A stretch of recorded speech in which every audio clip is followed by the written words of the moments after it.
자기 객관화를 어떻게 하냐.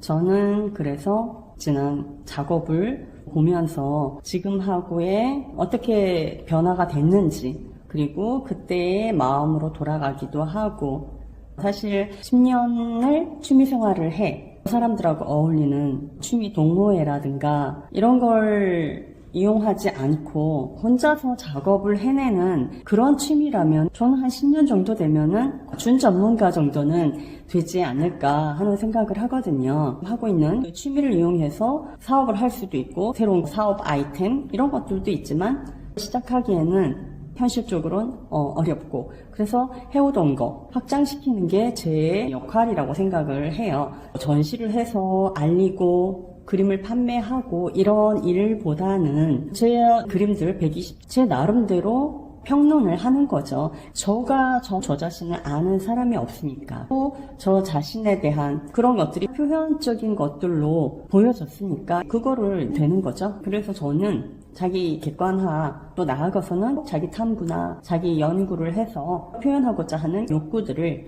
인간이 가진 이런 욕구들에 대해서 연구를 해보고 싶은 거예요. 예전에도 제가 정신분석 이런 거에 대해서 관심을 많이 갖는다고 했잖아요. 그림을 가지고 정신분석과 연관시켜서 저 자신을 연구하고 그것을 좀 더 정신분석 쪽으로 연구를 하다 보면 인간의 무의식이 어떻게 해서 표현이 되고 있고 그 한 사람이 가지고 있는 그 표현 욕구라든가 그거에 대한 또 다른 표현, 그런 것들을 연구를 하고 싶은 거예요. 그렇게 했을 때 내 그림이 설명하기가 쉬워지겠죠. 그림을 그리는 많은 사람들, 주제가 다를 수는 있어요. 자연이나 환경이나 또 소수민 등 전 여러 가지 그 주제를 다룰 수는 있지만 저는 저 자신이거든요. 저 자신의 감정 더 깊이 들어가서 주제가 무의식이 될 수가 있는 거기 때문에 저는 그 무의식의 세계로 심도 있게 들어가서 하고 싶은 거죠. 그래서 저와 같이 무의식의 심취에 있는, 아니면 정신세계에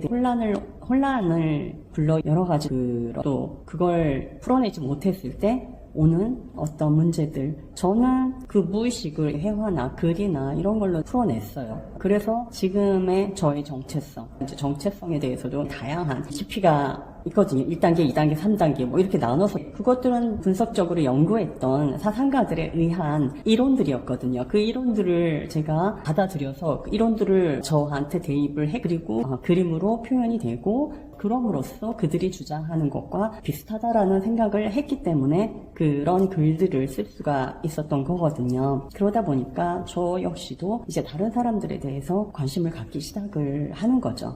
무의식에 대한 어떤 내재되어 있는 감정들, 그리고 그걸 풀어내지 못했을 때 오는 혼란스러움, 그리고 그 사람들의 잠재적인 트라우마, 이런 것들이 많이 있으면 일상생활이라든가 사회생활을 어려워지는 거죠. 현대가 아무리 21세기가 아무리 풍요롭고 모든 것들이 넘쳐나는 물질 만능의 세상이지만 우리가 그걸 다 누리고 살 수 있는 것도 아니고 거기에서도 오는 그 빈곤과 결핍이 분명히 있거든요.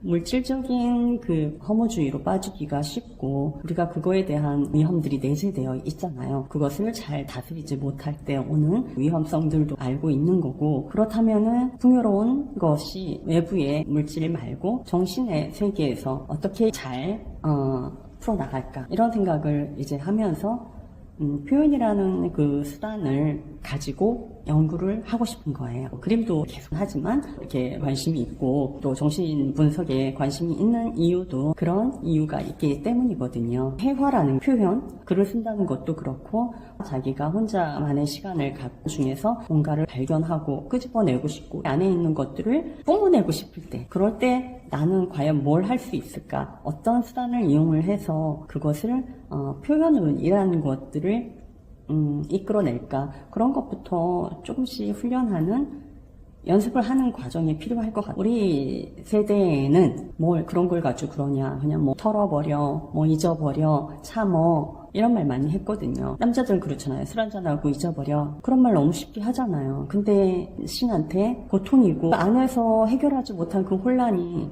어떻게 술 한잔으로 툭 털어버릴 수 있는 문제도 아니고, 사회가 요구하는 건 그냥 두루두루 살아야 하니까 잊어버려, 털어버려 이렇게 말을 하지만 그건 불가능한 거잖아요. 늘 내 안에 있는 건데 쉽게 사라지는 거는 아니죠. 그래서 그런 것들을 더 안정적인 마음을 유지하기 위해서는 어떤 행동을 해야 되고 어떤 수단으로 표현해야 하는지 그것에 대한 준비나 그런 것에 대한 어떤 대비 이런 것들이 있어야 된다고 생각을 하거든요. 지금의 젊은 사람들은 그 만끽하기 위해서 여러 가지 다양한 것들을 하잖아요. 욜로나 이런 것들도 거기에서 이제 비롯된 거라고 보는데 사실 그렇다고 한들 책임을 모두 또 자신이 져야 되는 거기 때문에 나이를 점점 먹어가면서 또 다른 사람들하고 봤을 때 비교를 안 할래야 안 할 수가 없는 현실인 거잖아요. 그럴 때 오는 자기 피해감, 자기 연민 뭐 그런 것들이 많다 보니까 이런 것들을 어떻게 해결을 해야 되나 많이 생각을 하게 되죠. 그래서 제가 어떤 식으로 유튜브를 이어나갈지는 모르겠어요. 계속해서 그림을 그리면서 제 변화라든가 그리고 그림이 좋아지는 과정 뭐 전시를 해서 조금씩 알려지고 이런 거는 사실 의미가 없고 저는 지금 이런 쪽에 관심이 있는 거예요. 그림을 이렇게 오랫동안 그림을 왜 그려왔을까? 마음의 평화를 찾았어. 그렇다면 어떤 과정을 거치면서 평화를 찾았는지 저는 그 동안의 이제 과정들을 다 알고 있잖아요. 어느 지점에서 어떤 감정 상태였고 어떤 상처가 있었고 그것을 끄집어내기 위해서 평생 해도 안 됐던 것들이 어느 날 갑자기 본물 터지듯이 터져 나왔고 그것이 수단이 되었던 것이 그림이라는 것이었고 그 그림으로 인해서 많은 것들을 끌어올려 왔을 때 그게 좋은 결과였던 거죠.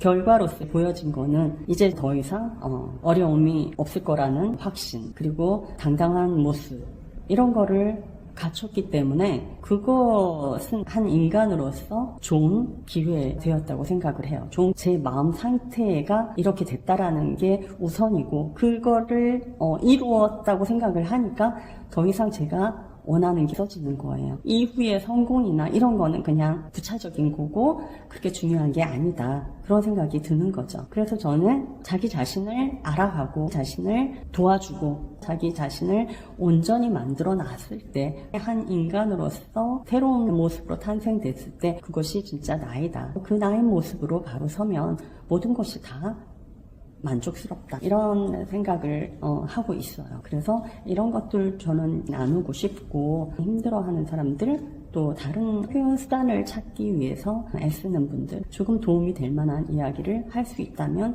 저는 이런 거 표현 수단을 이용을 가장 좋다고 생각을 해요. 오늘 주말인데 도예 수업이 있거든요. 새로운 매체도 경험을 하고 또 어떤 것도 익히고 새로운 변화를 시도하기 위해서 도예를 시작을 했는데 역시 흙도 굉장히 좋은 매체가 되는 것 같고 새로운 작업들 계속 구상을 하고 있어요. 도자기로 작업들도 생각을 하고 있기 때문에 표현의 수단이라는 거는 너무나 다양하고 많기 때문에 하려고 한다면 어떤 것도 가능할 거라고 보고 있어요. 그림뿐만 아니라 도자기 그런 것들도 작업 보여드릴 거예요. 오늘은 도자기를 배우고 나서 작업실에 들려서 영상 찍으면서 영상을 부지런히 찍어야지 그런 생각을 했어요. 그림을 천천히 그리려면은 다른 것들을 또 해야 되기 때문에 이럴 때 영상을 많이 찍고 그리고 그림을 그릴 때는 집중해서 그림을 그리고 그래도 뒤에 보면